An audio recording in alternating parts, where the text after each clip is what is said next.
Hi, my name is Kendall Tani. I am very nervous. I have two poems to share today, and I'm trying to relate to the theme.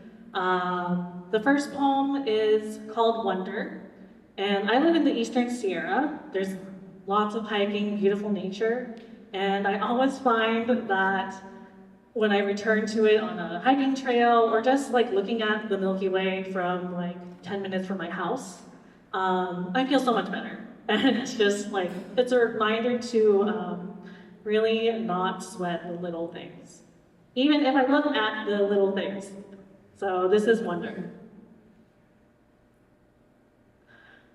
I so desperately want to make a fool of myself.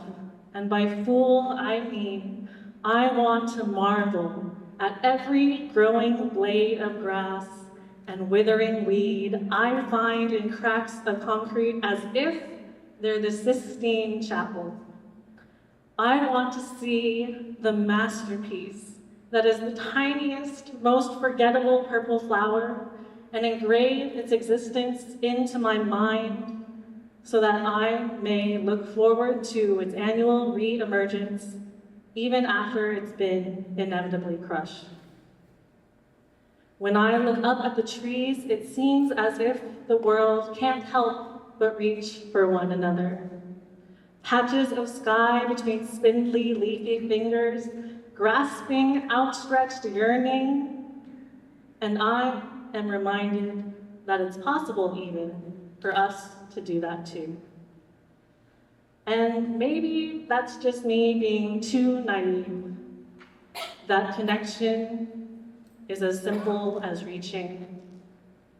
That hope is as certain as the tiniest purple flower. Regardless, I will continue to gaze at the stars the same way I gaze at what's written on the ceiling, with wonder and amazement and wanting to believe in the good of others.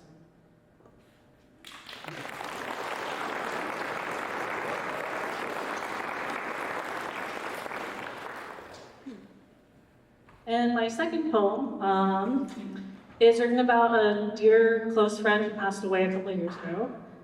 There is a high likelihood I will cry, so I apologize. But in being a part of Bonbu Stories and doing Lantern Song the past 2 years, it's really helped me in my own grief journey and think about how I can like channel that grief into other artistic mediums. This piece is called I Love the World. A little less without you in it, and still I think of you every time I see little birds in pursuit of one another, with the same breathless fervor you have as you chase clouds down with your own loud laughter, kicking up dust and cycling into dust. There's so much I wish you could have witnessed, even if you wouldn't have noticed. The rippling of hot spring grass in the wind, and all the shed fall leaves caught up in the pine needle fingers of other trees, organic, yellow, bright streaming lights. Or the trout half-eaten, neon shining insides, an abandoned afternoon snack.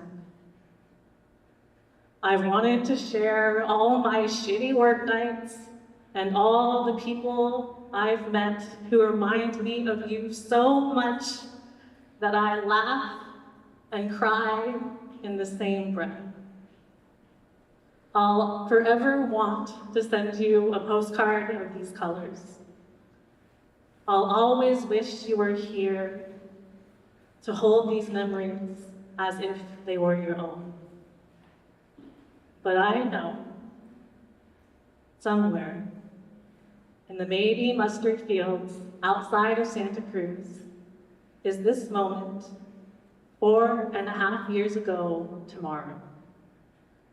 A wandering through blooms for a place to leave an us-shaped bed of matted down greens, untouchable by time.